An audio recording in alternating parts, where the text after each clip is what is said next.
All right, well, good afternoon, everybody. I think we'll go ahead and get started. I think we opened up the floodgates and people are joining us online, which is great to see. And it's great to see all of you here in this room. I'd like to take a moment to recognize what brings us here today. And typically, the Dean's Lecture is a chance to highlight the work of newly appointed or promoted faculty. As well as and senior scientists at the Bloomberg School. But in this case, it's a little bit different. We have a special guest with us today. And given all the work that he's been doing in recent months, we thought it would be fantastic to have him come and spend some time with us. As many of you know, Paul Spiegel is director of the Johns Hopkins Center for Humanitarian Health, as well as a professor of the practice in the school's Department of International Health. And in April, Dr. Spiegel completed a 6.5-week deployment to the Ukrainian border in Poland, where he served as the emergency coordinator for WHO's refugee response. And I believe he went there just a couple weeks after he had gotten back from Afghanistan, but I'm sure you'll tell us that story. But we're so proud of Dr. Spiegel for taking on this urgent challenge and grateful that he's here with us today to talk about not only what's happening in Ukraine, but also what's happening around the world. Dr. Spiegel is a physician with decades of experience researching and responding to refugee emergencies. Before coming to the Bloomberg School, he worked for the United Nations, for CDC, as well as Doctors Without Borders. Time and again, he has traveled to some of the world's most troubled places, finding ways to help people who have been forced from their homes, people who have suffered traumas, and people who have lost a lot in their lives. I know he has a great deal to share with us today about his most recent experience. It's now been 11 weeks since Russia began its brutal invasion of Ukraine, and it's estimated that somewhere around 5.7 million Ukrainians have left their country, most of them women and children. Europe has not seen a refugee crisis like this since World War II. So today, Dr. Spiegel will talk to us about the complex work of helping millions of Ukrainians get the support and services they desperately need.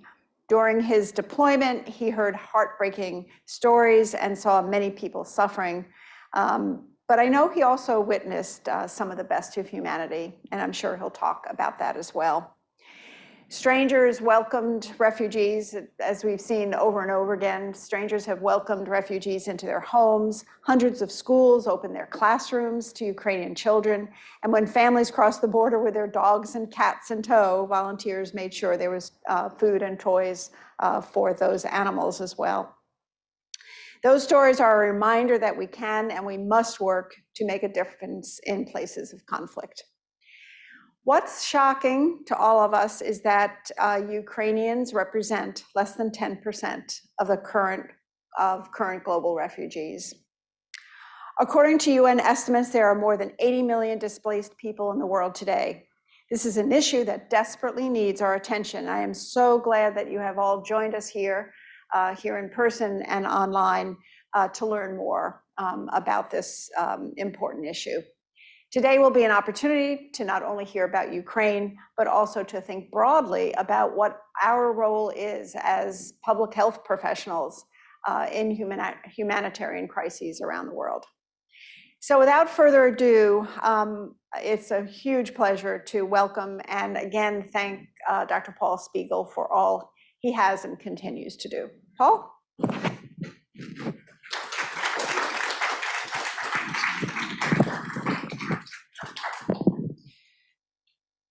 Thank you very much, Dean McKenzie. It's a pleasure to be here.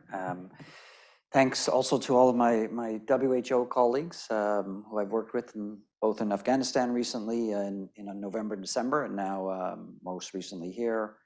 And then also thank you.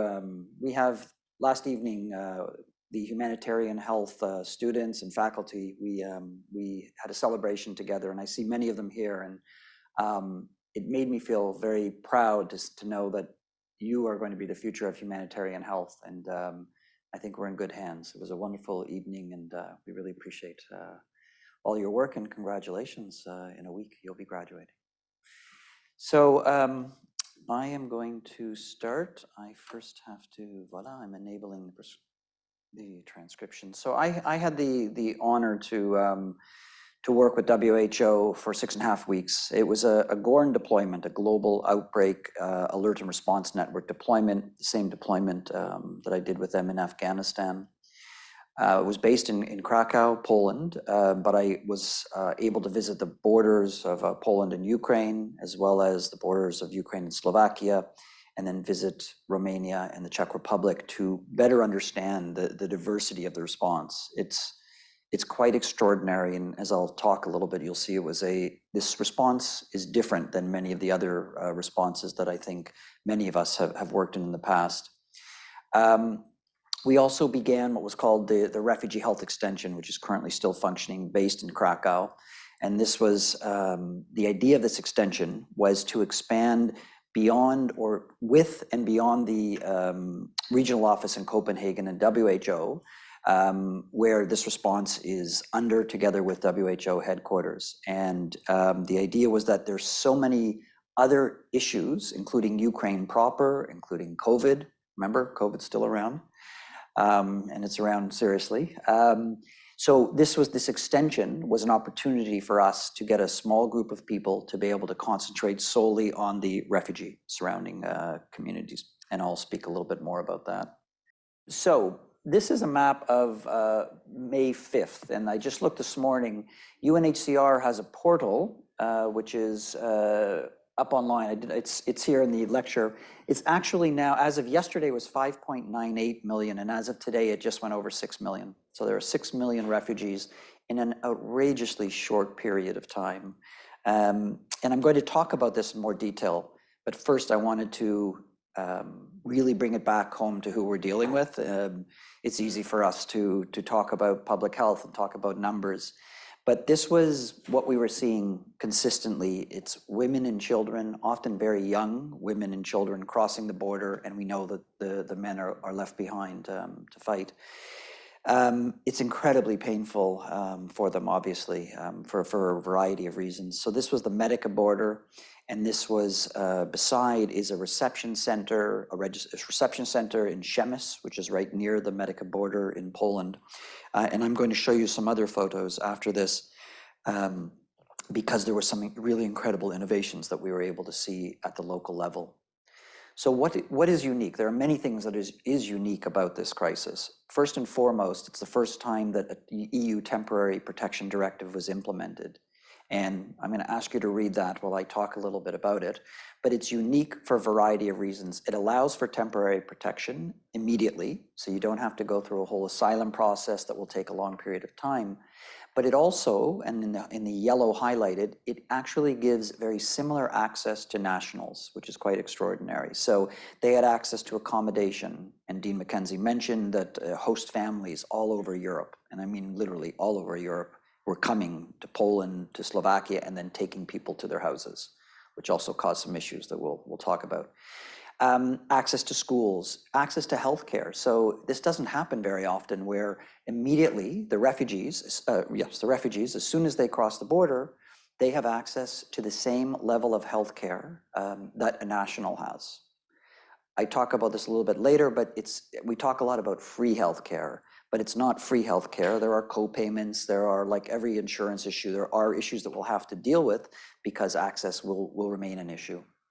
And then finally, though, while this has happened, and it's extraordinary that this has happened, the challenge is now how to give life to these rights and practice. And I'm going to focus on the EU countries. It's a very regulated, the EU has a lot of regulations, a lot of bureaucracy, and it means that the change to actual practice of how this temporary directive will occur is and remains challenging. So let's hit something right away, and I really respect Dr. Tedros for speaking out about this, the Director General of WHO. It is extraordinary, the outpouring of welcomeness, generosity, not just from the governments, but from the people all over Europe. And that's great. We should not be upset about that. We should be welcoming it. But we also have to recognize the hypocrisy of both within Europe and around the world of how other asylum seekers and refugees are treated. And so Dr. Tedros, and I'll just read it, said, I need to be blunt and honest that the world is not treating the human race the same way. He said, some are more equal than others. And I think that I've spoken to a bunch of Syrians that were responding to the Ukraine crisis. They clearly recognized the difficulties and they were disappointed, but not one of them said we should be doing less for the Ukrainians. Of course not. But what they did say is it is ironic as many Syrians fleeing war are coming to Europe, and there are borders and there are walls being built up, but yet the Ukrainians are so welcomed. And so it is an issue. I think everyone recognizes it. But we need to be able to address this issue, particularly in Europe, as we're seeing differences. But even we're seeing differences here in the U.S. It may have changed in the last couple of weeks, but while I was in Poland, there were Ukrainians that flew to Mexico, and they were on the Mexican border, and they were coming in more easily than other asylum seekers across that were waiting in Mexico to come to the U.S. So there are four main scenarios that. There are many, but these are the main scenarios that we need to deal with in the refugee hosting countries. One is the refugee journey, and what I mean by that is they cross the border, reception centers, registration centers, all these train stations, bus stations, everywhere that they go to until they take temporary residence. Then there is the care that needs to be provided to them, or at least accessible to them as where they are located now in the temporary residence. And then WHO, the EU are working, this was not what I was working on, but these emergency referrals from the Ukraine all over, and it was cancer patients, it was mental health patients that were institutionalized. All of these people were being brought out of Ukraine from trains, and then Poland and elsewhere, there needed to be provisions for them. It was an extraordinary amount of work, and it's very important. And then we have been reading more and more about these returns to Ukraine. My colleagues at UNHCR, the UN High Commissioner for Refugee, wants to emphasize this is temporary. The situation is so unstable in the Ukraine that we can't talk about returns, but there are some people that are returning for a variety of reasons, but it's really unclear if they're returning to stay or not. I'm going to bring you now through a bit of a refugee journey through some photos. First and foremost this is not, again, I'm talking about the EU, because you have, just to emphasize, Ukraine itself is not an EU country, and nor is Moldova, which is one of the 5 contiguous countries. Moldova is a non-EU country, European Union. So I'm talking about the EU countries now. The governments are the ones that are leading, they have the funding, they have the capacity. This is not always the case, and often is not the case in many other situations. And it's really important to emphasize that, because as I speak about closer to the end, we need to better understand what the UN's role and the international NGOs' role should be in such settings. It's certainly not what it is in many other settings where there's insufficient funding or there's insufficient capacity either by national NGOs or by government. That's not the case here at all. So here was in Michalovica in Slovakia, and all my photos will be in Slovakia showing how people were coming over. So this is the head of the fire department. They were the ones that were running this crisis center. No UN were allowed, no international NGOs, government-run crisis center. These are pictures of what's happening at the border. This was about 4 weeks after February 24th, I believe. So it's more organized than it would have been at the beginning, but still very, very well organized. Sorry, I'm trying to change this. It's really giving me problems.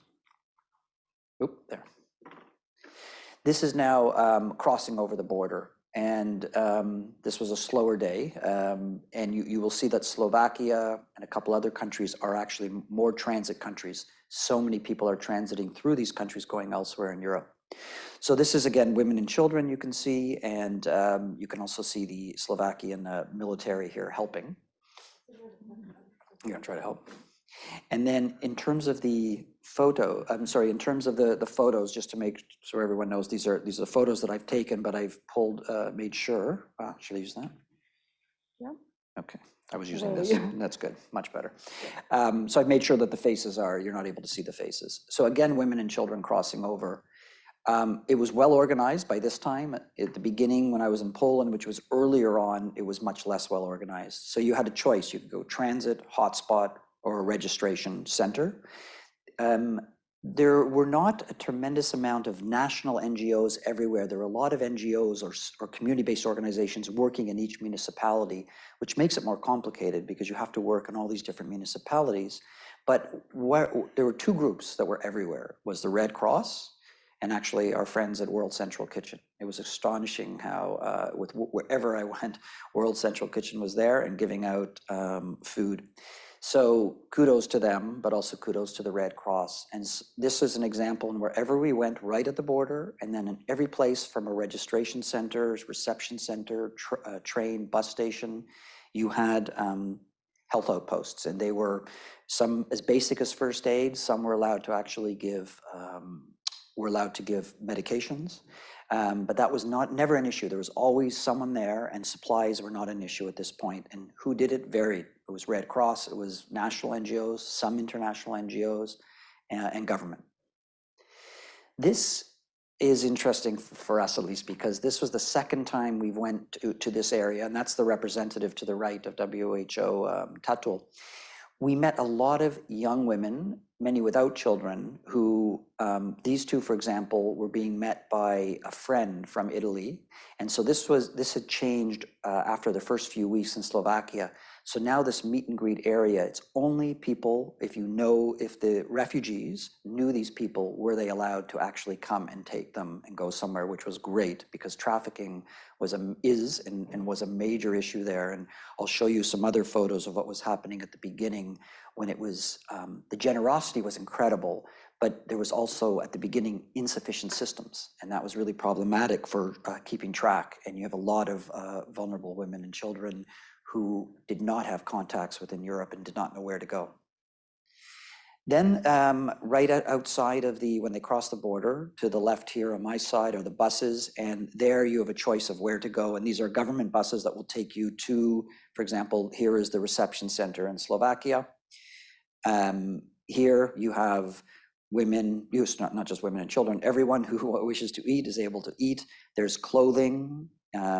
There was a disproportionate amount of people with dogs and cats. It was quite extraordinary. And there was free food, free clothing, and also there were issues and supplies for animals as well. And then you had a reception center, which is to my left here. And this reception center would do everything, and it was the same in Poland and Czechoslovakia. In Czech, that you would be able to register for temporary protection. You would be, if you needed a SIM card, you were given a SIM card. If you needed to have a host family, they would hook you up with a host family, and then you would be able to go, and it was very secure and safe. This is at the Košice, which is in Slovakia, one of the bigger cities, nearer to the border, and it's the train station. Again, SIM cards, information, and there was food available. So at the beginning, we really did concentrate on the refugee journey because it was so obvious and it was happening in real time. First aid and continuity of care were mostly there. Emergency referrals were always there. So every time there was a first aid station, there was an ambulance, and people were able to, if there was a need, there was an ambulance in a nearby hospital. Syndromic surveillance for diseases of epidemic potential was and still remains a problem, and I'll talk about that a little bit later in terms of surveillance. There wasn't sufficient psychological first aid, which is really basic support to make people feel comfortable. That was something that WHO, UNICEF, and some of the NGOs are working on to provide. And another area that still needed support was up-to-date information. Everything was constantly changing. There were QR codes, but you also had some elderly people that weren't used to that, for example, so you needed some printed materials. But overall, this was taken care of. It needed support, but it was functioning, and it was really, really important because it meant that in theory, we can concentrate on some of the other areas where there are more gaps. But most of the people that were doing this were the government, were the Red Cross, and national NGOs. Just some examples of, again, never seen this in other refugee settings, but there was psychosocial support for children in the Shemis Reception Center. There were some NGOs there for children. This was the mayor, it's president, but he's the mayor of the town of Shemesh, and everyone was had to innovate amongst themselves. So he early on, he was an extraordinary man, is an extraordinary man. So he early on worked with his IT folks to be able to have a system of, you would walk and you'd have Netherlands there, Italy there, Greece there, and then people could just sign up, and then you would have people from all over Europe coming on buses and cars, unannounced. So he set up a system where people had to come in, they had to register, they had to have their ID, their license, their car number, and then the refugees also would say this is where they want to go. He had a system to match them. The problem, though, in the area here is where they are going to, but it wasn't real time, and there was not enough capacity to be able to track these people ultimately and follow up. So while it was really, really good, and in fact, we weren't even allowed into the reception center until we had a bracelet, but we weren't a refugee or someone bringing them, so we had to get special permission. And that was great because I went to other reception centers around Poland early on, and that was not the case. So things have improved dramatically, but a lot of the innovation came from the volunteers themselves and from the municipalities. So again, I want to look at numbers, and just to show some examples. This is still out of date, but now, because it was May 5th, I believe.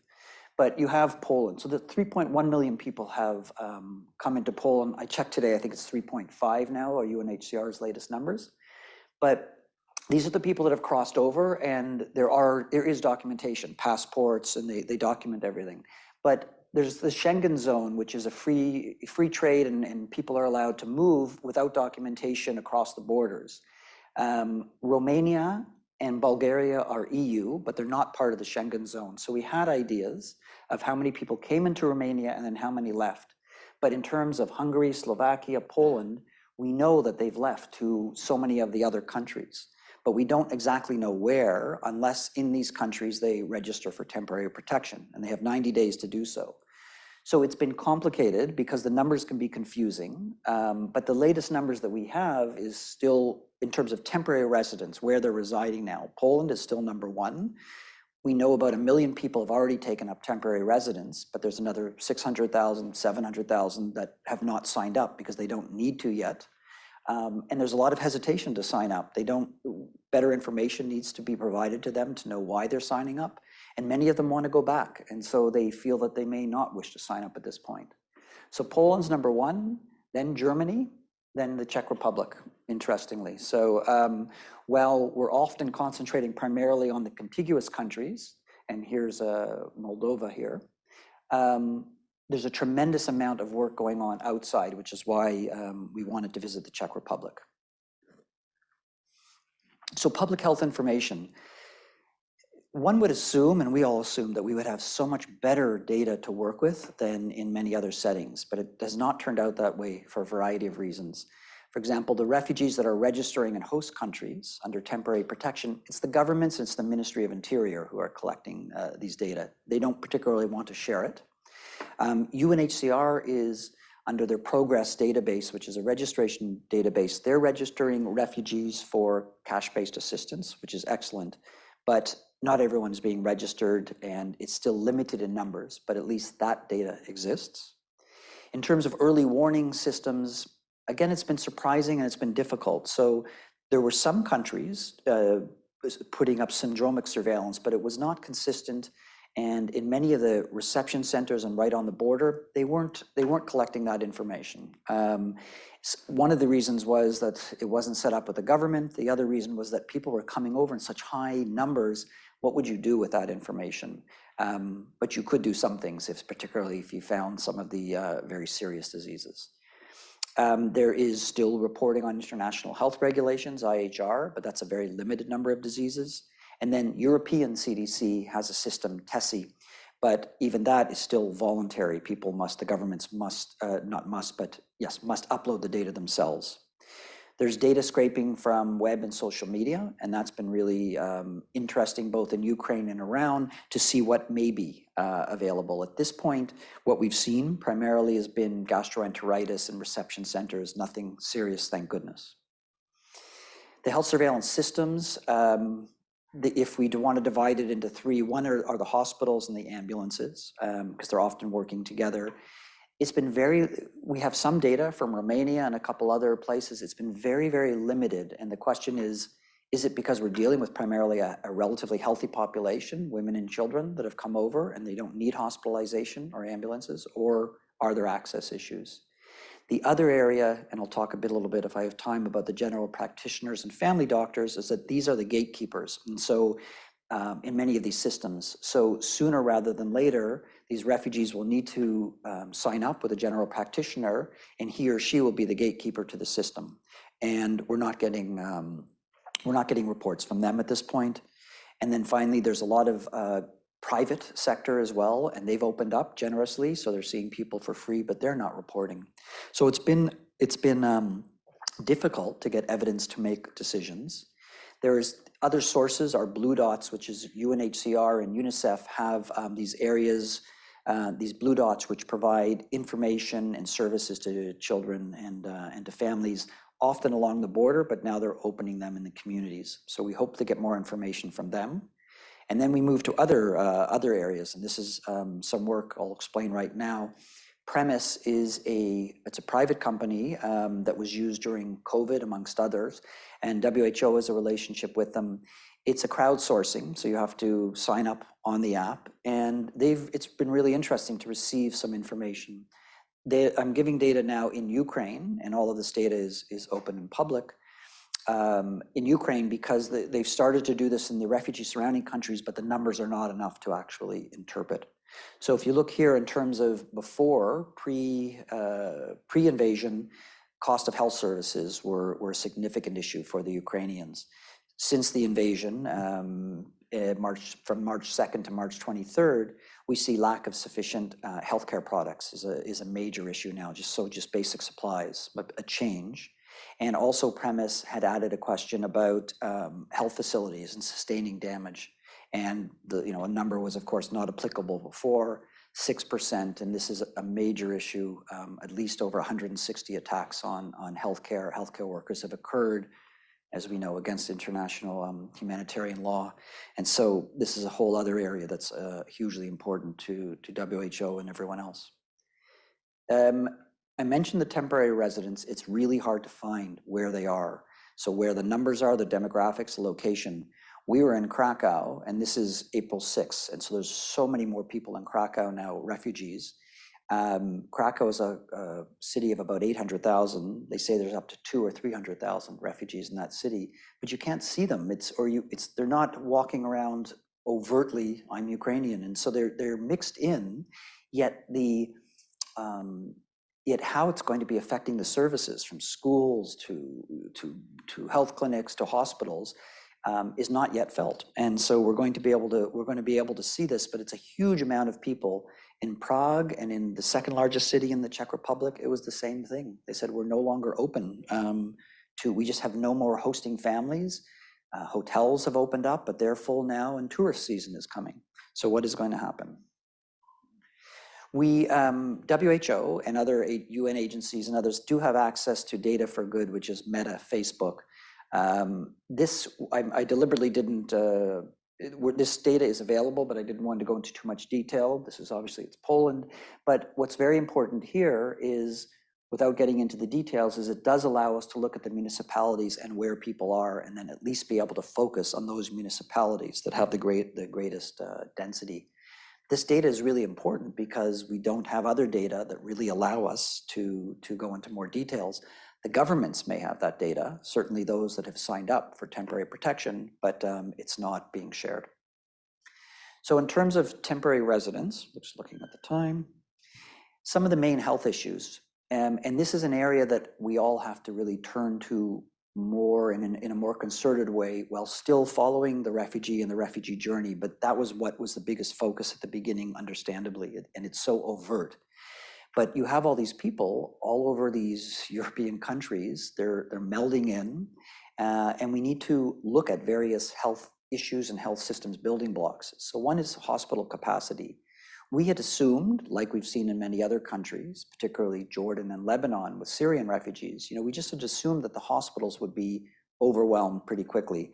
It's not happening. At least we met with a bunch of deputy ministers of health in each of these countries. They said as of yet, they don't need support. Their beds are not being the capacity is sufficient at this point. They've also said for the most part, they don't need medications, they don't need supplies. Again, that's a very different situation than in many other settings. Why is this? It could be, as I said, we have a very healthy population. Of course, there's going to be maternal child health care that's needed, but there may not be the types of cancers and renal dialysis that we were expecting, and as you see, we've seen in Syrian refugees and that overwhelmed Jordan and Lebanon. We talked about general practitioners. This is going to be, it is and is going to be a major problem because, as I mentioned, they're the gatekeepers. They're becoming older, meaning that a lot of the younger people that are graduating do not want to be general practitioners. And furthermore, many of these in Eastern Europe, the general practitioners have moved to other countries in Western Europe that pay more. So there's already a limited supply of general practitioners. And this is where the people, ultimately, if they stay for a longer period of time, they need to sign up with these general practitioners in that area, but there aren't enough. And I'll show you some innovative, the next slide, innovative ways at least to address it in the immediate sense. Health access, we need to look, we have been trying to lay out in each country, what are the co-payments? It's complicated. Are there access to dentists? Do the health insurance, they call them health insurance houses, do they actually provide access to dentists? Do they provide access to psychologists? And if so, how many psychologists? How many visits? All of these things need to be thought through. And then there are marginalized groups. The Roma came out as a really important group. We saw even in the reception centers, the Roma in separate areas from other Ukrainians. There's increased multi-drug resistance tuberculosis amongst this group, and they move into, and they stay often moving into other areas. This is a Roma area in Slovakia, for example. We need to make sure that we access these people and that they have, that they are accessing and know about how to access the healthcare. And then there were third country nationals that we spoke of earlier on, Indians, Africans, many other people from across the world that aren't Ukrainians, but had to flee Ukraine. And we all read early on how there were two systems and they were not able to cross in the same way. And the International Organization for Migration is working closely with them. Language barriers came up consistently. Ukrainian can be perhaps understood in Poland and Slovakia, at least parts, but it's going to be a major issue. Cultural issues, there's a lot of vaccine denial, or at least they're concerned about getting vaccines in Ukraine, and the overall EPI, the expanded program for immunization, the number of childhood vaccines are lower in Ukraine than most other places. So that's going to be a concern as these people come over. EU certified meds and products. It's a regulated society. So some of these WHO medical kits do not have, they're packaged for all over the world, but we really haven't had a situation where we need to send these to the EU, and some of the medications are not certified. Same with products. Protocols, the treatments for HIV and TB in Ukraine are different than in many of these other countries, as is even the types of vaccines and the way that they're put together. So either the EU will need to make exceptions, or what we bring in to the EU, if they need it, will have to meet their specifications. That becomes more complicated. Another area that has come up that's really important is are the Ukraine healthcare workers, the refugees themselves who have come over. This is an issue in every refugee situation. We have some very good examples in the past in Turkey where they provided provisional or temporary permission for the Syrian healthcare workers to work amongst other Syrians in Turkey proper. Poland and others have passed some legislation to allow the Ukraine healthcare workers to work, refugees. But again, it's this putting it into practice. They need to speak the language. You need to check their certification. And then there's going to be a certain level of supervision. And so in reality, it's going to take much longer. Some of the unique, what we noticed, in which both in Czech Republic and in Slovakia, that we hope others will emulate, is, as I talked about it before in terms of the general practitioners, there are many, or at least some Ukrainians that have actually been trained and certified as doctors in these EU countries. So to the left, far over there, sorry, I guess I'm the opposite, to the right, that's a Ukrainian neonatologist. She came over on March 3rd. These are called UA points, but the Ukrainian medical points. In the Czech Republic, they have 14 regions, 14 university hospitals. Each now has a Ukrainian medical point. They have Ukrainians who were registered and able to practice in the Czech Republic that are working there. And they have Ukrainian healthcare workers that are refugees. They can't practice, but they're certified as, they're allowed to get paid as administrators. And in the future, hopefully they will be residents of some sort and then eventually make it certification, which will take some time. So they have been, and then this is another group, again, Ukrainian doctor, I believe Ukrainian doctors or nurses, I can't remember. They were registered and able to practice in Slovakia. That's made a big difference because people are coming over, they speak the language, they speak the culture. The medications in Ukraine, many have come from Russia. They're not certified in the EU, so you have to be able to change the types of medications. So this has been really, really helpful, but it's probably, when you're dealing with 6 million people, it's a great innovation, but it may not be able to get up to scale. So some of the main health issues, I'm just seeing how much time, another 10 minutes, then I'll take some questions. Continuity of care. That's huge in every refugee situation.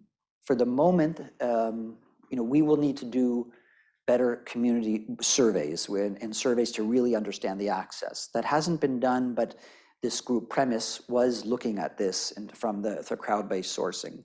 But we will need to be able to do that to know that in theory, are the refugees accessing it? The very positive point is that they can access it. So in all of these countries, they're able to, and that's not the case in many other situations, because they have access to either emergency care, which will include continuity, or those that register as a temporary resident have the same level of care as a national. That's huge. Mental health and psychosocial support was, wherever we went, seemed to be almost the #1 issue, and perhaps understandably, if physically the people were relatively healthy that were there. Early on, we didn't even have necessarily health coordination working groups, but WHO and others set up mental health working groups. So that was seen as very, very positive. The hard part will be in many of these countries, like our own, there aren't enough psychologists and psychiatrists, and certainly they don't speak the language, and they will not understand the Ukrainian culture in the same way. So how we are going to deal with mental health, which is given what these people have gone through, the trauma, what they've seen, and having the anguish of having your husband or your family still in Ukraine, there's going to need to be innovative ways, and we're talking about it through having Ukrainian or Russian speakers who are properly trained, doing this through telemedicine. But it's the EU, so what about medical legal issues? There's a lot of, when you start thinking of good ideas and then you start thinking about the regulations, just think about here, maybe not here because there is medicine for all in these countries. Think about Canada, and think about all the regulations that occur. So while healthcare is available, in order to be able to provide it in an innovative way where regulations need to be changed, it's going to be difficult. Risk communication and community engagement, RCCE, hugely important. This was a WHO group, and we were meeting with this woman who was running a reception center. She is a Ukrainian Polish background, and she'd been working with Ukrainians in Poland for a couple years so she was perfect to be able to work and set up. So we were working, really our colleagues were working with her to better understand what are their social networks? How are they getting information, testing messages?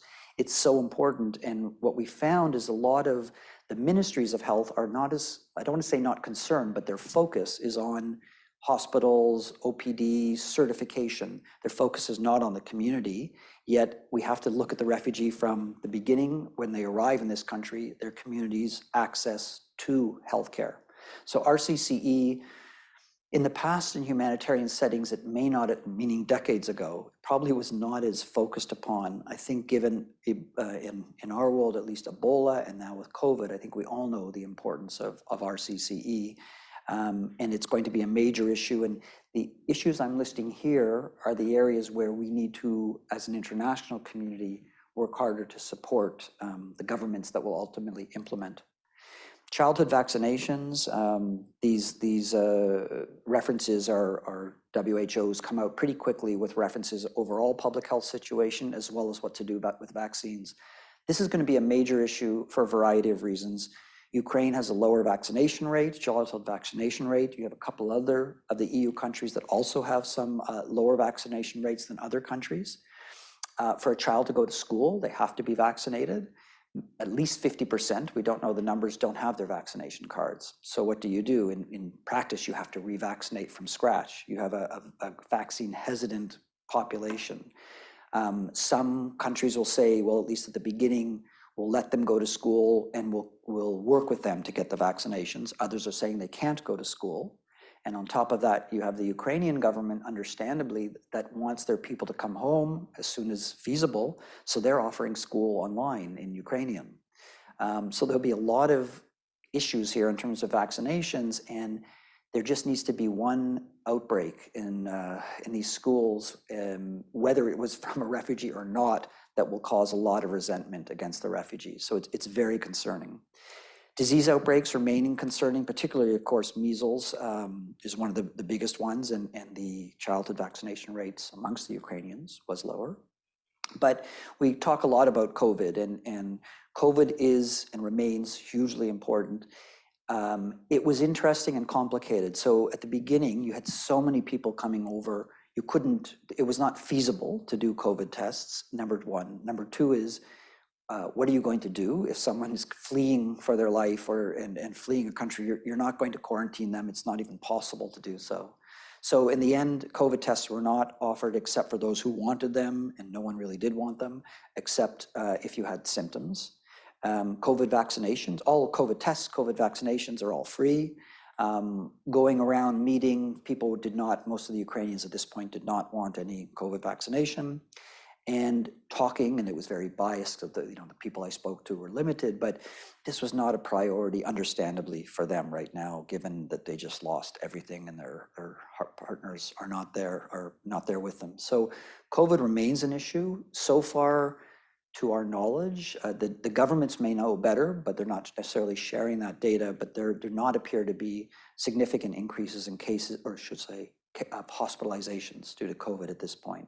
But let's see, it's something we're going to have to work on and be very careful about. Maternal and child health services, and another very important, which in theory are available and accessible to all. Again, it's what's accessible and what's available, and are people accessing that will be really key.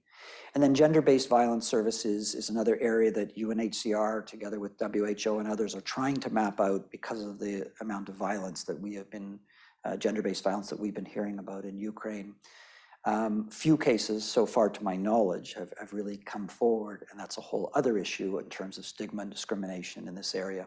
And that's the case in many other situations. Last two slides, I think. Leadership and coordination. So governments, and again, I'm speaking about the EU and Moldova and others, of course, in the Ukrainian government. They're all leading this response. Governments are in charge. The money is not going to be coming to the UN and then going to international NGOs for here. It's going to be European Union, European Commission, that's going to be giving billions of dollars to the EU countries. So it's not a traditional role by any means from the UN. You have very strong governments. The major part of the source of the money is not going to be through UN in these humanitarian emergencies. The major players are governments at the central level, all the way down to the municipality.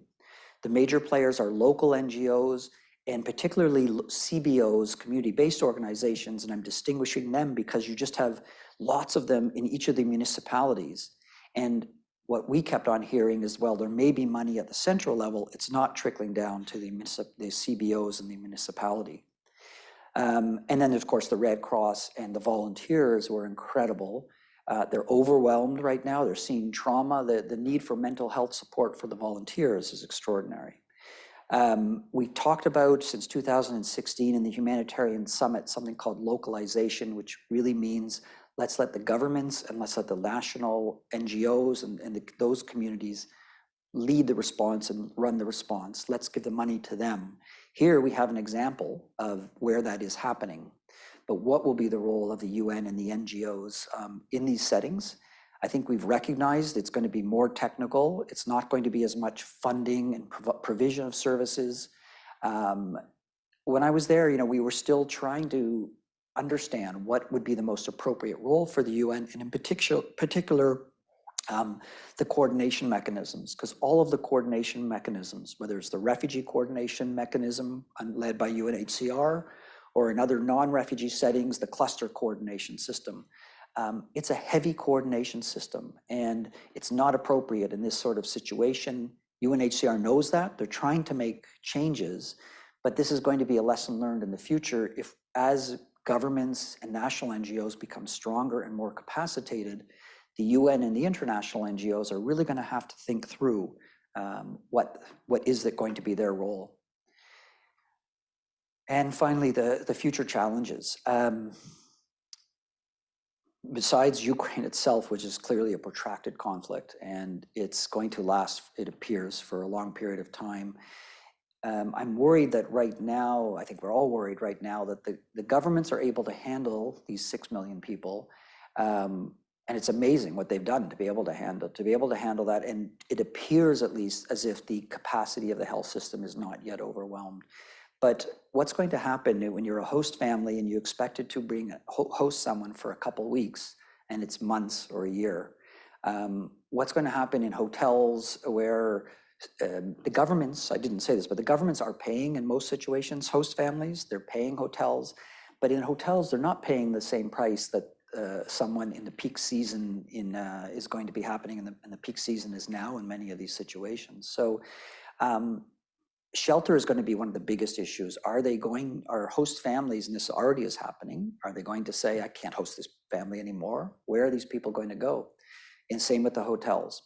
So this will be a big problem, I think, in the future, and it will also have very large public health problems, because if they move to some sort of more congregate settings in centers, in areas where people are living together in poorer conditions, that's what we've seen in other refugee settings where epidemics and the hygiene and sanitation is poor. Inflation, economic downturn, we've seen this in so many different settings. Over time, the generosity towards refugees changes, and as this drags on for weeks, months, maybe years, it's going to be very concerning. So the outpouring of welcomeness at this point and generosity may change, which does mean that we, as the international community, but more importantly, because as I keep on emphasizing, it's the governments who are most important, they need to consider now policies so that vulnerable host populations do not start feeling resentment because the refugees are getting free this, free that. They need that, but so do a lot of these vulnerable populations in host countries. So, and there needs to be a strong communication plan already to address this, because we've seen and learned from so many other settings. But again, in the Syria situation, the resentment over time towards Syrians in Jordan and Lebanon, and particularly in Lebanon, as they've had major problems themselves, resentment has increased, and there's a lot of discrimination towards refugees. If these 6 million people are staying for a long period of time, there needs to be adaptations to health systems and financing, and not just now, but also what we call the jargon is the humanitarian development nexus. But I'm hoping the governments will be able to look at health systems and financing thinking about the issues that are now and that will occur over the next year or so, but improve their systems for the longer term. And there are ways to be able to do that, but that takes a lot of forethought and a lot of concentration, not just on what's happening now, but also in the future. So I'm going to end just with this photo. I actually don't know if it's a boy or a girl, but this was right on the Polish border. And again, women and children coming over, and this child was waiting for his mother, I would assume. I'll end there. Thank you very much.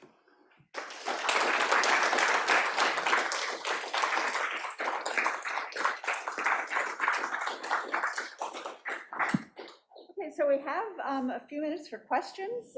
For those of you online, if you could type your question in the chat, and then we'll either call on you or we'll read your question. Okay, but maybe we can start from the audience here. Yes, go ahead. Dr. Spiegel, that was a very compelling presentation.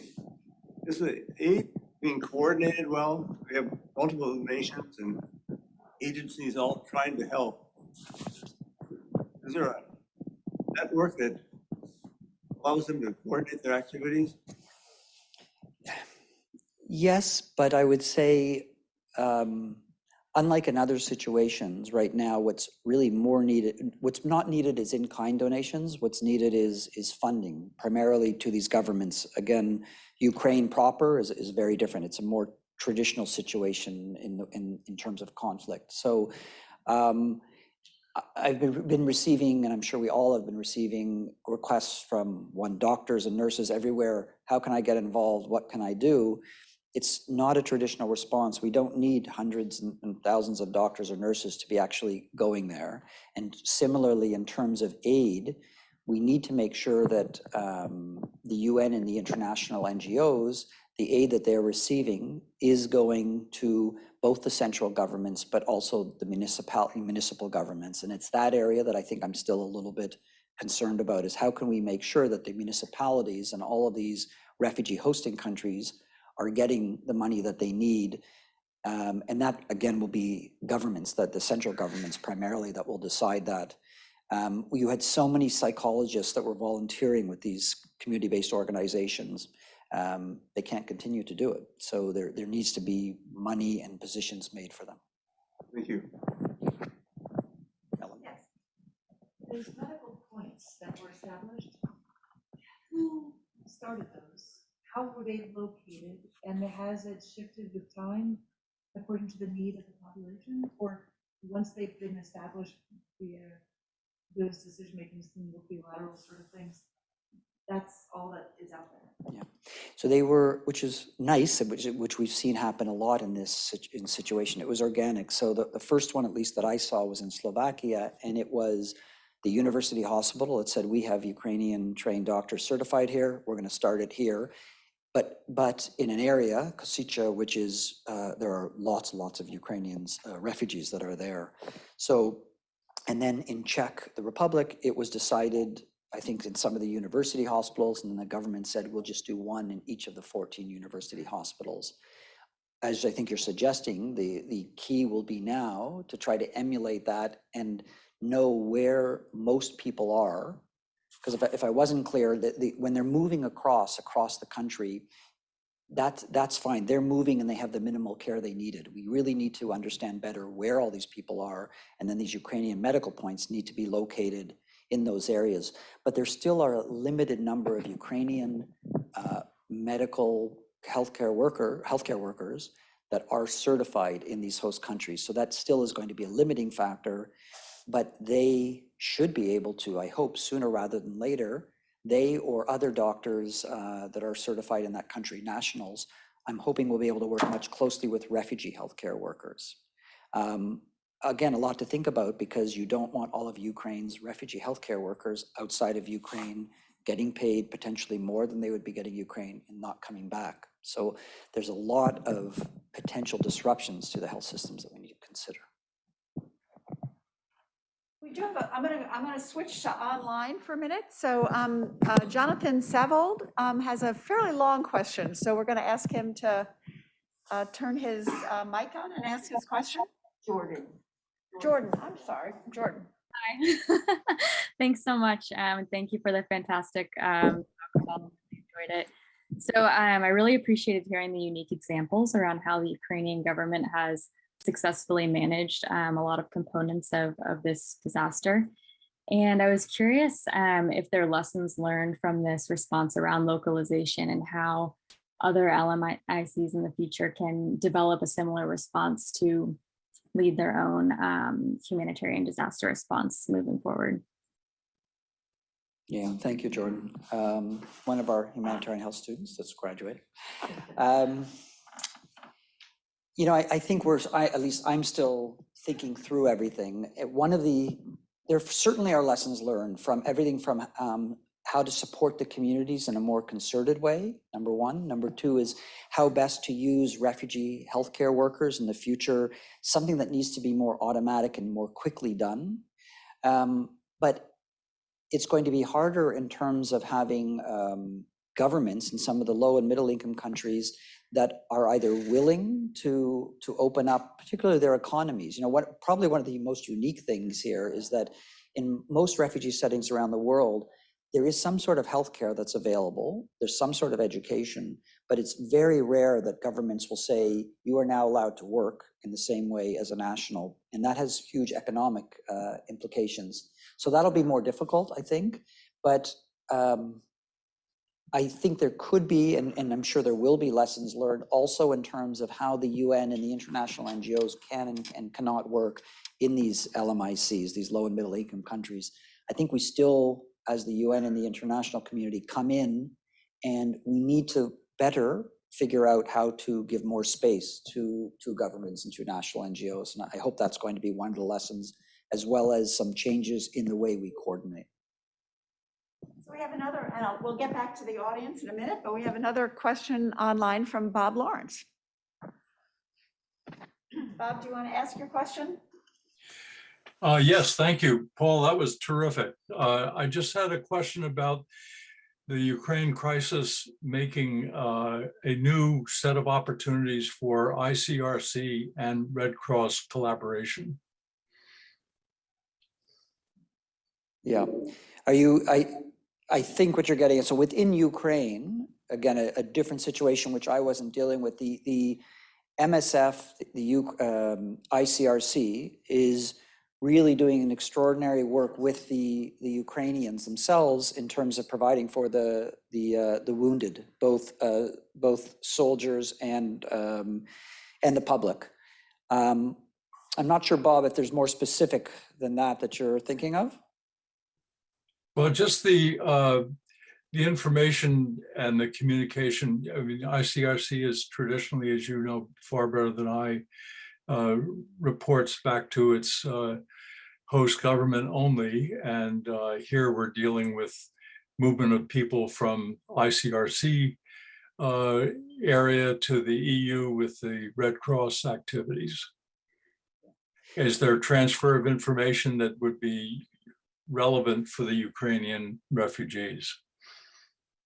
Well, what has been positive is it's open information in terms of the transfers of the war wounded from Ukraine to Poland or Slovakia or Moldova and then outward. What we haven't talked about, which is probably more complicated, is there are Ukrainian refugees in Russia itself. Some are taken by force, some are not, and similar in Belarus. We, at least I wasn't concentrating on that, and I think I would imagine the ICRC is in those countries and trying to deal with that on a governmental level, but I wouldn't be, and probably WHO wouldn't be privy to that. But there are a lot of issues there that we haven't even spoken of, because these are also Russia and Belarus are contiguous countries to the Ukraine that have refugees, but it seems almost like a different response because of the conflict itself. You want to take some questions? Sure, Kelly, and then we'll go. It sounds like some of the like more positive aspects of this response that you described come maybe from that EU temporary protective directive. And I'm wondering what type of outcomes you think we might be able to see from this response that might lead to policymakers and decision makers in the future thinking that that type of agreement with supporting refugees would be something beneficial to use in the future. Yeah. I'm don't want to be too pessimistic, but I am concerned that this is something that was provided to the Ukrainian refugees and other Ukrainians that had to flee, other people in Ukraine that had to flee. But given both the political environment, and you're probably aware that just a month ago, the UK government now is outsourced. So any asylum seeker in the UK now is going to be sent to Rwanda, which is against refugee law, and the UNHCR has already spoken out against that.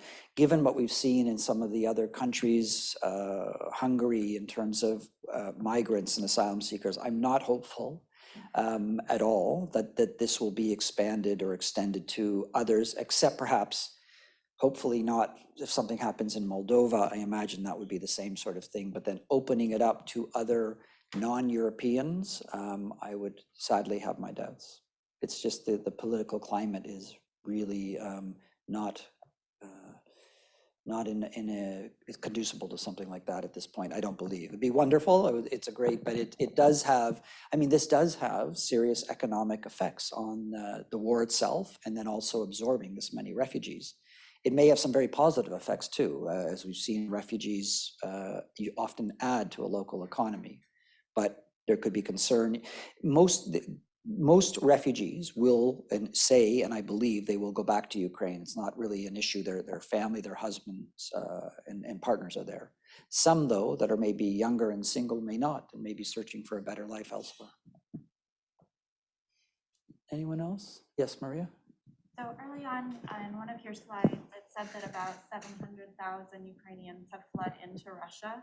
And you mentioned that some of them have been taken by force, but do we have any kind of speculation or data as to why so many are going into Russia and persecuting their population? So the question, I should be repeating the question. The question is about, on the slide, there was hundreds of thousands of Ukrainians moving into Russia. That area that's contiguous to Russia, there are many Russian speakers, and there may be a mixture. And firstly, I didn't deal with this group, but from what I understand, there are some Russian speakers who wanted to move into Russia or had no choice because the war was going on. And then there were others that were forcibly taken as well. But that's the minority from what we understand. But the numbers are not clear. And I think we're going to learn more over time, but it's certainly concerning many of those Ukrainians that are in there if they're not there voluntarily. And we have a question online from Amit Mistry. Amit, do you want to?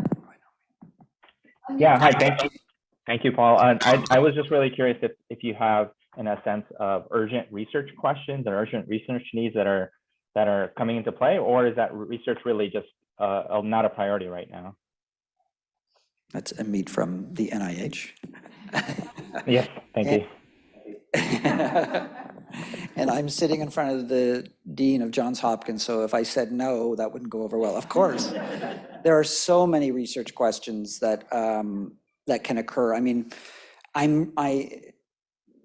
for example, how to deal with the data issues here. We've seen some examples of premise and of Facebook, and I know there are many concerns both from a protection and a legal issues in terms of Facebook, but when you're in a situation where you don't know where people are and or the governments are not willing to provide data, how can we, using different sources, get this data? That's one area. The other area is how to better understand. We're in this strange situation where people have access to healthcare, at least in theory. We need to know if they're accessing it. So how can we do that when there are some limitations in terms of accessing these people and knowing where they are? Of course, we've talked in the past about cell phones, and they all have SIM cards now. And let's see, there are so many. I think the issues of how the communities, it would be more sociological, but how can we work so that in the protracted situations, communities will not, their generosity will not change, or resentment will be minimized if occurring at all. You know, what are we going, how can we do that? What sort of programs are in place? Clearly, financial incentives is one way, but there could be other ways to try to look at to ensure that this number of people and the number of host families will continue to be able to support these people over time. And I think that will be a challenge. That's just some out of many. There's a lot of issues in terms of MDR-TB. How can we improve the early warning systems, changing of the protocols for HIV, medical records? I'll send you a couple proposals over the next few days, Amit. Yes, in the back. I hope you can hear me. Thank you so much, Dr. Paul, for this very good insight into the situation in Ukraine. Just reflecting and echoing as well on Dr. Tedros' comment on all the racism that we've seen that has been exhibited towards people of color in Ukraine. I just wanted to know, we have millions of refugees in different parts of the world, but it's been very clear that the response to refugees in Ukraine has been totally different from what we've seen. So I'd like to know, how can we leverage this for opportunities for refugees in other places? And how much power do humanitarian actors actually have to ensure that there is equitable access to services for displaced populations worldwide, since they're also incorporated in the SDGs, et cetera? All organizations, all governments talk about equity, but we clearly haven't seen that. So how can the humanitarian field really take opportunity, and how much power do we hold? So the question is by Sandra Banks, also graduating South Sudan, going back to South Sudan in the next few weeks. How there's so much inequity, or at least there's compared to this response and all these other responses. What power does the humanitarian community have, and how can we try to have more equity? It's an issue, I think, that will be with us for a long period of time. At least you've had powerful people like Dr. Tedros, the UN Secretary General, and Martin Griffiths, who have all spoken out about this. I think that's very positive. It's a lot of it, I think, is a mixture of geopolitical interest, which is going to be complicated because so much money is going into this area, not, of course, to help the Ukrainians, but also there's some geopolitical interest, which may be less so in Yemen and in Ethiopia and some other countries. So that's always going to be the case. But I hope that what we can do is look at this as an example and then keep bringing it up to show that through evidence-based advocacy, to be able to show that this is possible in this situation, so it should be possible elsewhere. But I think that's going to be a fight for, a fight for generations. And there is not going to be an easy answer, because much of it relates to money, capacity, and political interests of governments. But we'll keep on speaking out about it. I think we have room for a couple more questions.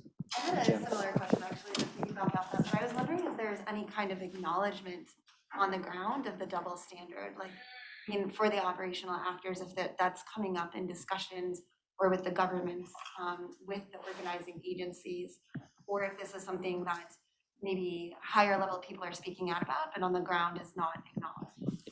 No, so the question was about acknowledgement on the ground or at higher levels. It is acknowledged, and even with one of the senior government figures that I spoke with, he or she said that commented on, I wish we could be doing this for everyone and not just the Ukrainians. So it's everyone knows about it, I think, and everyone discusses it openly. But again, it becomes into, especially if you're a government worker, of what the government's policy is. It's a financial issue, and it's also a political issue.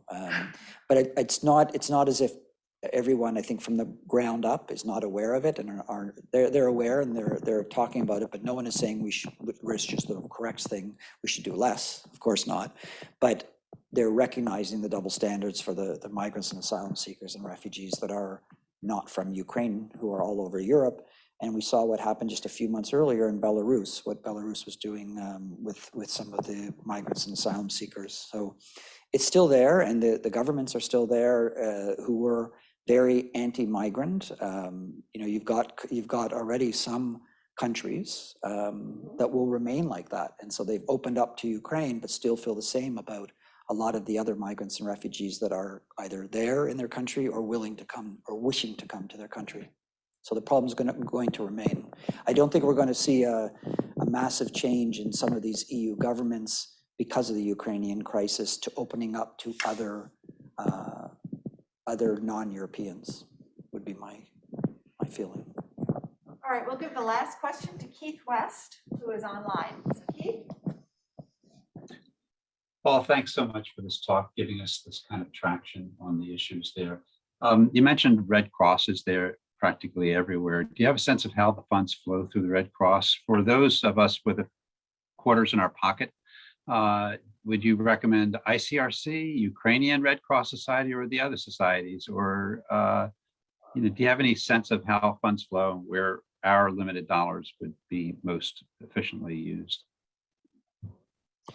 I mean, all of the above, I think. The Red Cross movement gets their funding from a mixture of public donations, government funding. I would be hesitant to, and I will not sort of say one NGO or one, let's say a Red Cross organization or ICRC. They're all doing, I think, extremely good work. It would be one area that would be nice, and I don't think this exists this way, would be to try to understand how we can get more money to flow to those really small municipal organizations. That would be incredible if we could be able to give money directly to them. Certainly, at least when I was there with the WHO country offices, money was put aside for them. But you can imagine this is why it's easier to give to, in some ways, the Red Cross or a national or an international NGO, because if you're a UN or an international NGO and you have to have 30, 60, 50 different contracts with all these different CBOs, the amount of time and effort to be able to do that from a contractual and administrative point of view can be quite overwhelming. Yet that's, I think, where a lot of the money needs to go. So maybe we can get together and figure out how to do that, Keith. Well, on that hopeful note, I want to thank everybody for joining us here in Becton Dickinson and online. And please join me in thanking Paul, not only for sharing his thoughts with us today, but for all the incredible work he's doing. So thank you, Paul. Thank you very much.